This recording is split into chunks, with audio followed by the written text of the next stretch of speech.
Hey guys what's up. तो आज आप लोगों को सुनाने वाला हूँ मैं मेरे बुलेट 350 की साउंड। इसमें शॉर्ट बोतल साइलेंसर लगा हुआ है, पतले मुंह वाला। और इसके अंदर बैंड पाइप चेंज नहीं है, BS4 बाइक है ये, बैंड पाइप कंपनी वाला ही है।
ये इसका थंब है, थंब।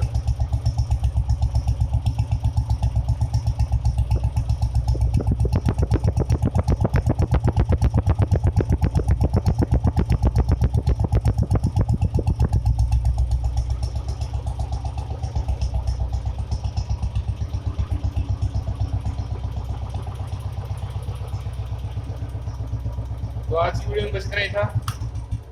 अगर आपको वीडियो अच्छी लगी तो वीडियो को लाइक करें और चैनल को सब्सक्राइब जरूर करें। Thank you.